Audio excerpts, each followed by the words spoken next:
Welcome back to the Footballtribeug channel. Robert Kesakos is your usual suspect. Welcome back to yet another live broadcast on your favorite football channel. We are about less than 20 minutes away from the kickoff of that Real Madrid game against Borussia Dortmund in the quarterfinals of the ongoing FIFA Club World Cup. So, anyways, and we'll be discussing that and a lot more in regards to today's particular broadcast. So just keep your eyes peeled or glued to the channel, and you'll be getting the latest from that front, including that result involving Bayern Munich and Paris Saint-Germain, in which a 9-man PSG managed to, beat up against managed to beat up against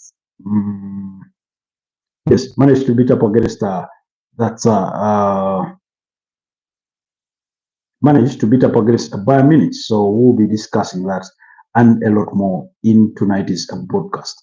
So as the case often always is, allow me have set myself in a bit, have our audios tested as we oftentimes do before we get things underway, and we'll get the conversation going.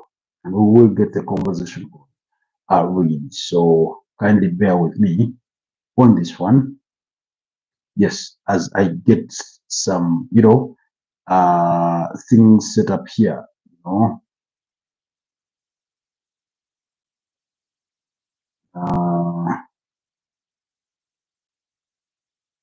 okay, yes, I think we are good to go on that front.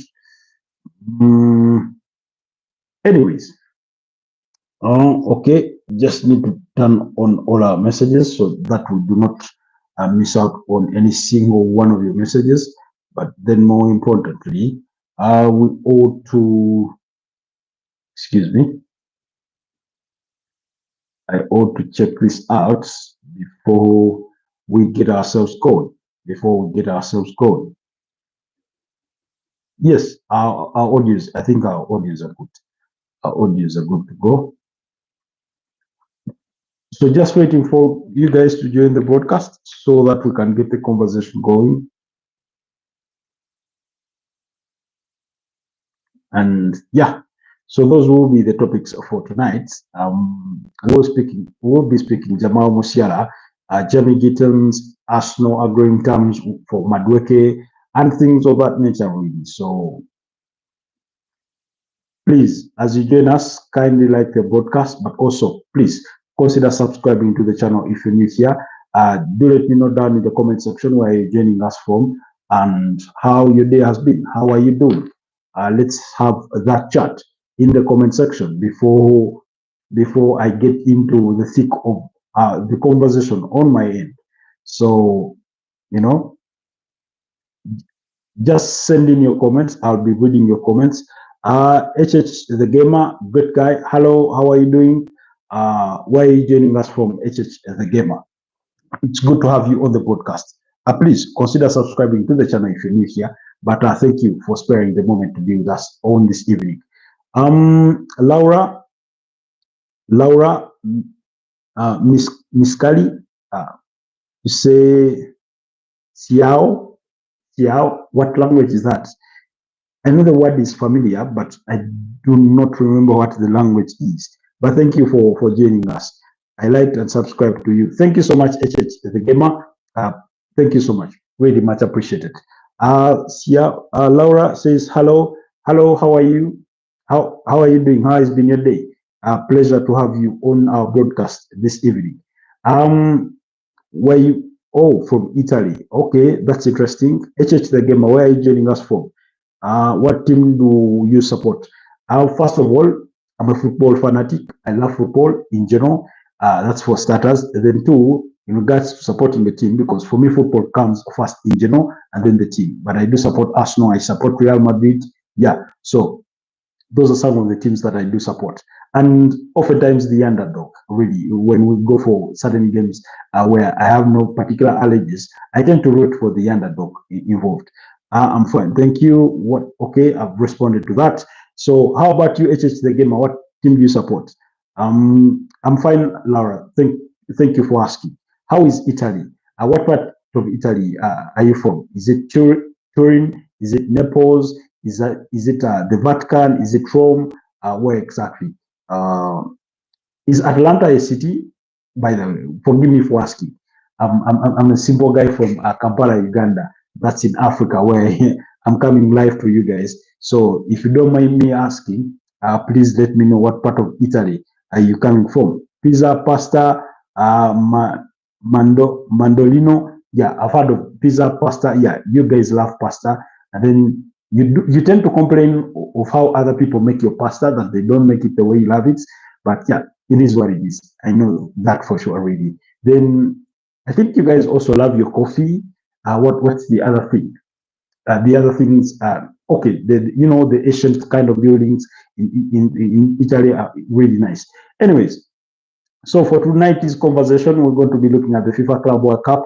I will be talking about a little bit on the unfortunate scenes that we did witness in that game of PSG and Bayern Munich. Then Jamie Gittens has been announced at Chelsea, while Arsenal have agreed terms with Madueke. So we'll be discussing that and more. But do let me know if you have any particular teams that you do pay allegiances to, whether it's in the Premier League, whether it's in the Italian Serie A, whether it's in the Spanish La Liga, the German Bundesliga, the French League One, or even if it's the Major League Soccer, even if it's back in India, whatever it is. What is your favorite? What is my favorite food? I'd say, I think rice, if I'm being honest, rice or chips, rice or fries. Any of those two would really serve the purpose, depending on what you serve it with. But anyways, so today we did witness PSG beat up against Bayern Munich. PSG were down to 10 men following straight red cards to William Pacho as well as Lucas Hernandez for an elbow. Then William Pacho with his high tackle on Leon Goretzka, but eventually it's PSG that ran away with the game. Of course, those goals did come quite late in the game. But because the first goal by Desiree Doué was scored in the 78th minute, and then the goal by Ousmane Dembele, which was the last nail that was hammered in Bayern Munich's coffin, did come in the 96th minute in what was at the time. So really interesting game that we did have on our hands. It didn't come easy for any team whatsoever, pretty much in a fashion that we had expected or even hoped for. So a very interesting game there as PSG knocked out Bayern Munich. Bayern Munich, for me, coming into this tournament, were one of the favorites, although PSG were above them in those rankings. And I wasn't surprised that PSG managed to get the better of them. But the mere fact that they did it with two men less at the end of it all was quite significant. Ousmane Dembele coming off the bench to score that goal. Desiree Doué taking his opportunity in spectacular style, but both goalkeepers also have been, forced in multiple saves on either side, as they sought to find the way through. But it wasn't until the 78th minute that Desiree Doué really took the ball by both hands and scored that goal that sort of broke the deadlock at the time. We thought it was destined maybe to end in a 1-0, but then, of course, when Leon Goretzka gets that when William Pacho gets that red card, I got myself thinking, could Bayern Munich find themselves back into this one? In fact, Bayern Munich had a penalty shut out.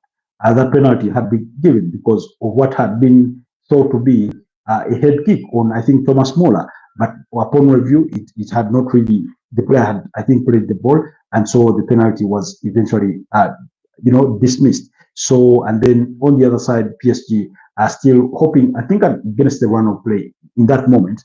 They went on the other side and scored through Ousmane Dembele with a very straight strike. In the same game, unfortunately, at the tail end of the first half, Jamal Musiala, who was making his first start in, I think, the last 3 months or so, suffered a nasty injury. I mean, I couldn't, there's no simple words or words that I can put it for you to describe it, but it appeared to be a broken ankle or a dislocated ankle, completely attached 2 parts. It really looked nasty for me as a Premier League fan, as a football fanatic. it reminded me of the scenes that we do remember when Eduardo da Silva at Arsenal suffered a similar injury, when Aaron Ramsey suffered a similar injury in that game against, I think it was a Stoke City at the time. I think that injury was either caused by either Ryan Shawcross or Robert Huth, one of the two. Yes, Laura, what are you trying to say? So for me, the injury, those are the kinds of memories it brought back. Unfortunately, unfortunately for Jamal Musiala and unfortunately for Gianluigi Donnarumma, he didn't go in for a tackle. There was no harm, there was no intent to harm the player in Jamal Musiala, and yet the two players clashed because there was a PSG player, I think it was William Pacho or Nuno Mendes, I stand to be corrected on that one, who was trying to shield the ball, to try and protect the ball so that Gianluigi Donnarumma comes in for it. And then Jamal Musiala sort of gets there first, and then Gianluigi Donnarumma, in form of diving, sort of dives over his leg. And, you know, it looked like his ankle at that point where I think is it called the tibia bone? That you know, bone where it meets the joint at the ankle, they look to separate. So it really looked nasty, and unfortunately, that's what dominated the game. Of course, you could see Gianluigi Donnarumma in tears. You could see the reaction of all the Bayern Munich players as well as other PSG players. I think it was Akraf Hakimi whose reaction prompted Gianluigi Donnarumma to look back in the direction to see what had actually happened, because he seemed not to have clearly grasped what had really happened until he took a second glance at it. And I'm sure he did not want to look at it again. So Jamal Musiala had to be stretched off. We can only pray that he recovers quickly. I mean, it's been really, really a bad week on all fronts of footballing levels, regardless of the victories that have come through for teams like, Chelsea beating up against Pyramides early this morning by 2-1. Those goals scored by Cole Palmer and then an own goal, while William Estaval had scored the equalizer in that game. So regardless of all that, we did have the passing of Diego Jota with his brother in that nasty car accident. Then we were still trying to digest all that. Then former Arsenal midfielder Thomas Partey gets charged with 5 counts of rape and 1 count of sexual assault. And now we have the Jamal Musiala, horrific injury. And then really, I mean, the week should end already, really. The week should end already. Then, anyways, let's move away from that, because we do know for a fact that Chelsea have already set booked themselves a place in the semi-finals, in which they will play Fluminense, because Fluminense knocked out Al Hilal, beating them by 2-1 in that earlier game. Then, of course, in the game coming up in a couple of minutes, Real Madrid are going to be up against Borussia Dortmund. Remember these two sides first off in the 2024 UEFA Champions League final, and Real Madrid got the better of Borussia Dortmund, beating them by 2-0. I think those goals were scored by Dani Carvajal and Vinicius Jr. I stand to be corrected, but at least to the best of my recollection, that was the scoreline, and those were the goal scorers. Then, quickly still, Chelsea have formally announced the signing of Jamie Gittens from Borussia Dortmund in a deal worth about £48.5 million. That's according to the BBC Sport. That figure of £48.5 million, apparently with £3.5 million in expected add-ons. The combined total is expected to be about £52 million for the 20-year-old England international to join the Blues, who had already completed still this week the signing of João Pedro from Brighton and Hove Albion in a deal worth £60 million, with £55 million expected or believed to be the guaranteed payment, with £5 million in expected add-ons. So he does join Chelsea officially. He has been a long summer target for the Blues. He said it feels great to join such a big club as Chelsea. Dortmund had already announced this they did report that they had already agreed to a deal for the transfer of Jamie Gittens on Thursday, and pending, final paperwork or contractual obligations and things of that nature. So, so in that kind of thing, but congratulations, Chelsea fans and all football fanatics and well-wishers out there. Jamie Gittens has officially joined Chelsea. Now, Chelsea have about 13, 14 players in their attacking ranks. Of course, they will look to trim those numbers with the likes of Raheem Sterling expected to leave. Joao Felix is expected to leave the club. Don't be surprised if Nicholas Jackson leaves the club. Should right offers do come in for him. But if Nicholas Jackson does eventually leave, then Chelsea will sign another striker. And I'm not saying they won't sign another striker, regardless of whether he leaves or not. But at least there's that expectation. Then Noni Madueke could be on his way out. Among a few other players, Mark Gui could be could go away on a loan move. Let's wait and see. But they will definitely look to trim those numbers before the end of the transfer window. So, I mean, how many that's what Jamie Gittens, Joao Pedro. Of course, they had already acquired Liam Delap. Who else? There's a defender. I keep forgetting his name. The one they signed from Strasbourg.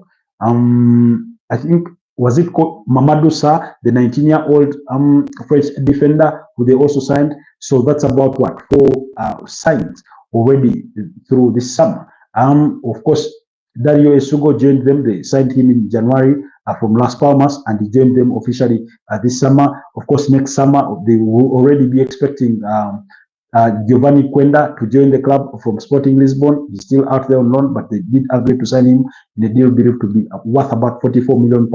So Chelsea do continue with their transfer business. But that notwithstanding, yesterday we did report, as had been revealed by UEFA, that they had been fined to the tune, I think, of 31 million euros for being found in breach of the UEFA financial fair play rules, alongside, Barcelona fined 15 million euros, Aston Villa fined 11 million euros, with Chelsea's fee could potentially rise to 91, with an extra 60 should they not adhere to the sort of memorandum of understanding that they did reach upon with UEFA. So we'll wait and see how things in that regard will transpire. Meanwhile, still speaking, Chelsea's 23-year-old left attacking winger.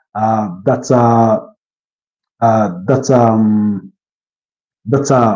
Noni Madueke has agreed personal terms with Arsenal. Now, Arsenal apparently made inquiries about the availability of Noni Madueke during when they were negotiating a deal for Kepa Arrizabalaga. Of course, there wasn't much negotiating to do there, because it was a matter of him signing. Sorry, it was a matter of Arsenal activating that £5 million release clause and then get a deal done. So, but this was revealed by David Ornstein, who said Noni Madueke had agreed personal terms with Arsenal as they consider approaching Chelsea for the England international. Arsenal have 23-year-old green light and strong relationship with Chelsea, but no club-to-club talks yet. Firm option to bluster on both wings. That's the left or the right wing, respectively. But mainly, according to some sources within the ranks of Arsenal, they do view Noni Madueke as a backup player for Bukayo Saka. Of course, in the respect of Arsenal fans, not majority, but a good number of them, because I do not want to pretend to speak for all the Arsenal fans out there, but at least a good number of them have sort of fed up of their club signing Chelsea players, or in some cases, those they have termed as Chelsea rejects, because they've already signed Kepa Arrizabalaga. We know what happened last season. They signed Raheem Sterling, previously David Luiz, Kai Havertz, Jorginho, Petchek, William Borges Silva. All those figures are coming in from Chelsea, and I think the bad test for Arsenal fans in this regard is that oftentimes the signings that Arsenal pick out of Chelsea are those that are deemed surplus to requirements at Chelsea. I think that's the sticking point. for most of the Arsenal fans who are saying we are tired of our club basically funding Chelsea to go out and sign better players because that's how they view it. Really, that's what Arsenal doing in continuing to pursue Chelsea players. You go and pay for you go and pay 65 million pounds to Chelsea, and then they go out and get a Cole Palmer and Nicholas Jackson. You go out and pay them what 12 million pounds for Jorginho. Then they go out and pay about 18.4 million pounds to get Dario Esugo from Las Palmas, and things of that nature. And apparently, while Arsenal are hoping to pay about 30 million pounds to sign Noni Madueke, Chelsea's valuation is estimated to be around 40 to 50, possibly rising to 60, according to speculative sources like TalkSport, among others. But I mean, if Noni Madueke's cost is anywhere above 35 million pounds, then Arsenal shouldn't look to do the deal, and that is the bias me speaking. But objectively, he isn't a bad player, really. But apart from the Arsenal fans' fatigue of their club, buying players, it's literally it's as if Arsenal have somebody stationed at Chelsea or at Cobhams. That's where Chelsea's training ground is, to keep their ears to the ground. And every time they hear maybe this player may be surplus to requirements, then they phone their counterparts on the other side of Arsenal to say, look, somebody may be being pushed out of the door anytime soon. You just come and win the shop. That kind of thing. So it doesn't really look pretty. And I sort of understand what the arguments of those Arsenal fans are. Meanwhile, in that game, the game is underway between Real Madrid and Borussia Dortmund.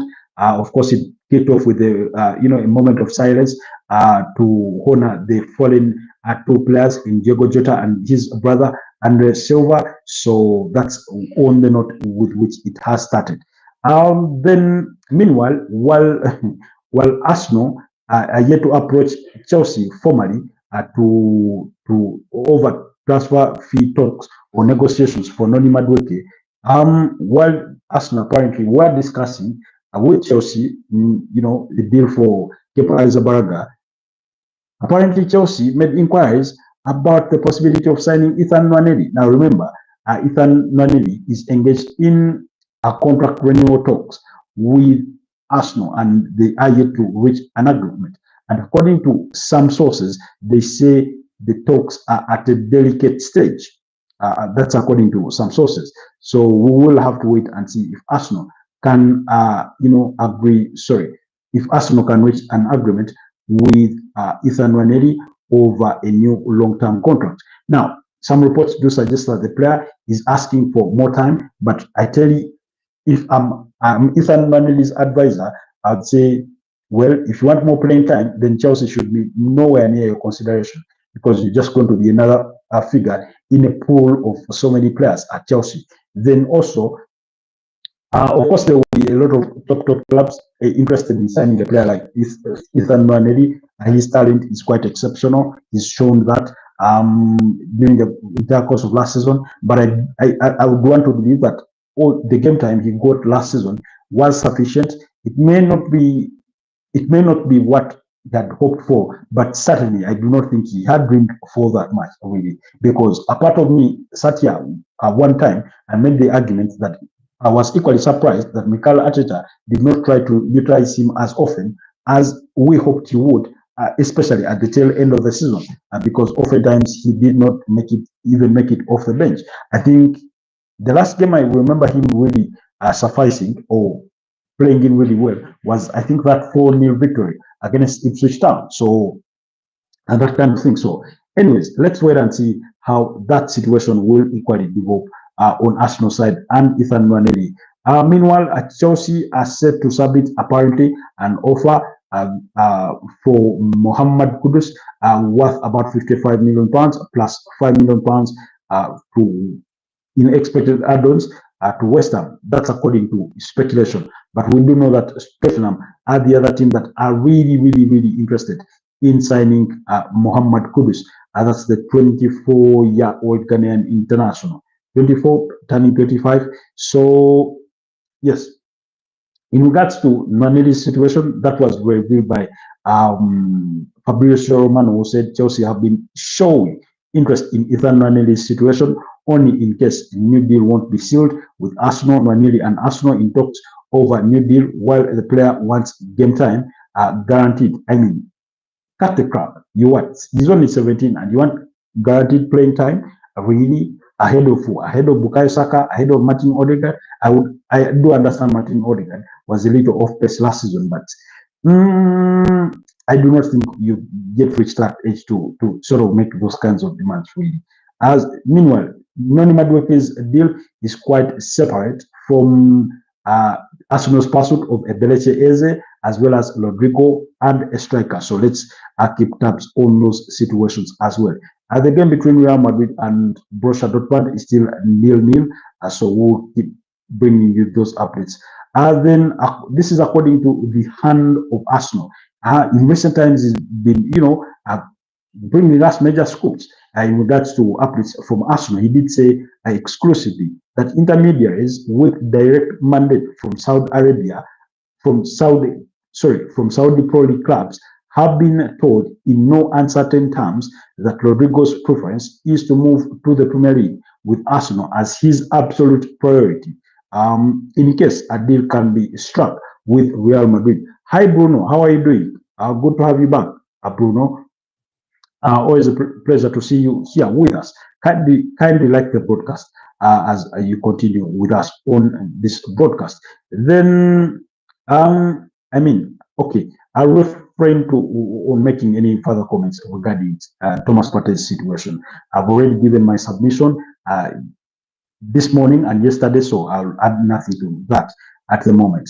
Then Arsenal have not held talks with Crystal Palace over the signing of Ebeleche Eze, but discussions have been held with the players' camp over a possibility of whether he would be open to making the switch to Arsenal. While today Manchester City did confirm, the exit of Kyle Walker, who has joined Burnley on a 2-year deal. So Manchester City could receive a total fee rising to £5 million for Kyle Walker. So I did come out to say, Kyle Walker, that when I spoke to Scott, meaning Scott Parker, and heard about his plans for next season, it was an opportunity I jumped at.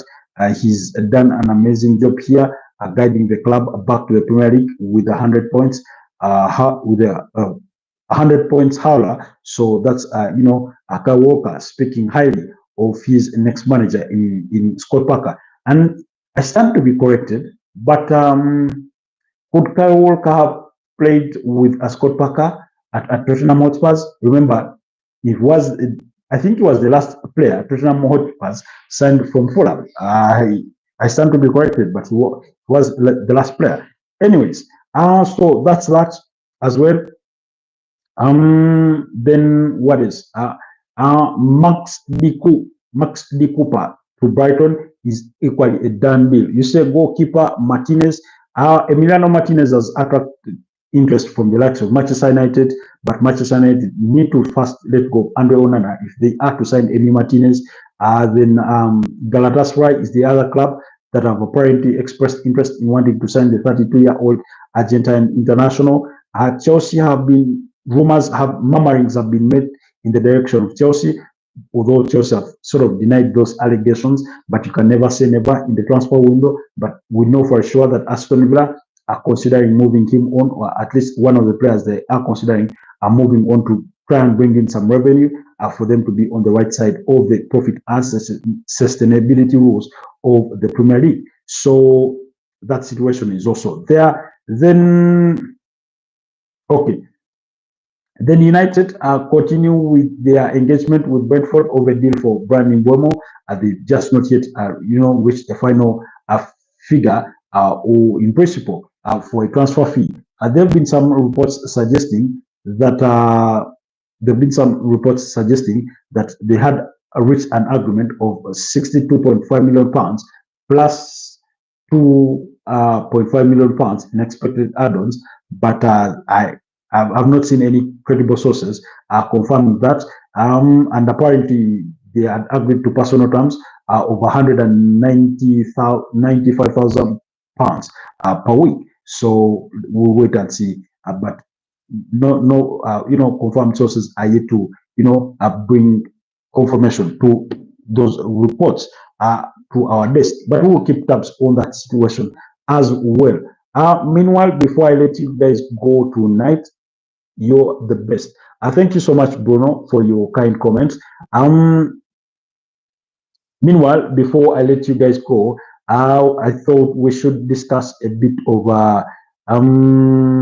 the transfer gossip and speculation that is making the rounds or that has made the most rounds during the course of the day. And anyways, we will start with some we've already discussed, by the way, so we won't have to repeat them. But Newcastle continue to push to sign that's Anthony Elanga from Nottingham Forest. They do a deal, possibly 55 million pounds plus, could be one that changes Nottingham Forest's stance to let go of the 23-year-old Swedish international who joined Nottingham Forest, by the way, only 2 seasons ago in a deal worth about 15 million pounds from what we know at this stage. And then apparently Arsenal boss Mikel Arteta set a deadline of 2 weeks for the club to sign a striker, with Victor Gyökeres being the preferred target. Meanwhile, Real Madrid have a squad here.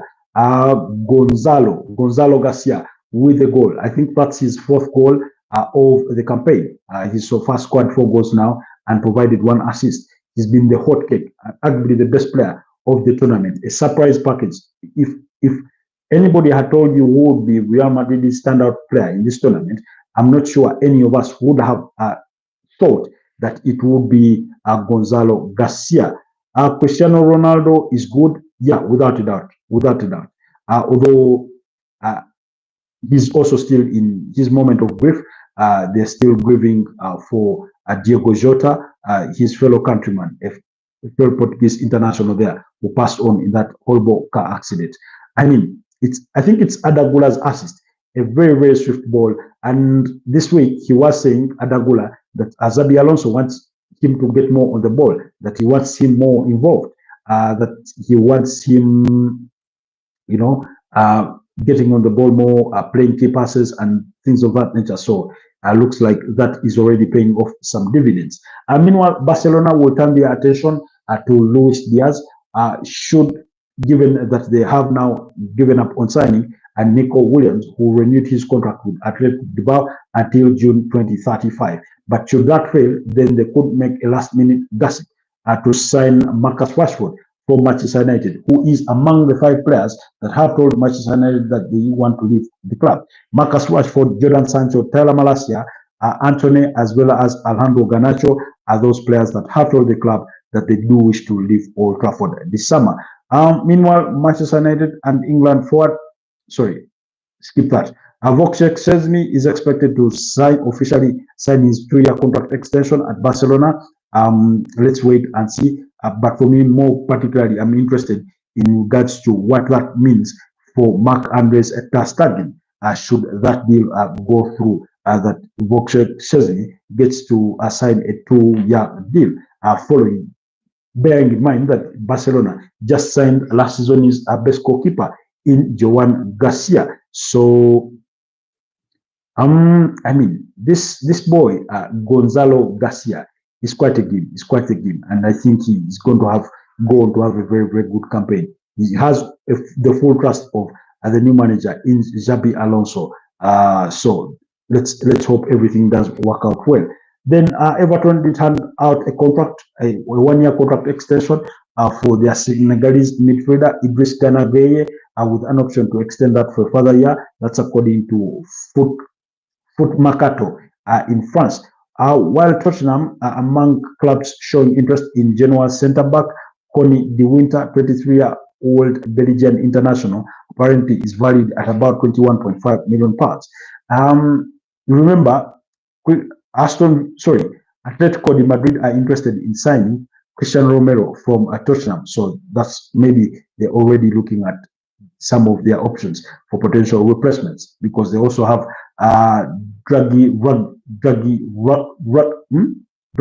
Radisson, I think, in the ranks for centre backs. What else? Of course, Juventus, having signed Jonathan David as a free agent, continue now to push to try and sign Jadon Sancho from Manchester United, but we'll keep our eyes peeled on that deal as well as Jadon Sancho tries to sort his future. Then Burnley and Crystal Palace among Premier League clubs interested in Napoli's 25-year-old Sweden midfielder Jens Kajustu. Yes, I hope I pronounced that well. So anyways, that's some of the gossip there is, but Inter Miami are looking to extend their contract with Lionel Messi beyond 2025, while Denzel Dumfries is available for a reported 25 million euros as his release clause until that is valid until the 15th of this month. We open to clubs outside the Italian Serie A. Anyways, it's been a pleasure, guys, doing this with you this Saturday night. Allow me and you go enjoy the rest of that match between Real Madrid and Borussia Dortmund, and I'll see you guys tomorrow night, possibly, or during the course of the day, depending. But it's been always a pleasure doing this with you. Have yourselves a wonderful rest of the night and a blessed Sunday ahead. Bye-bye.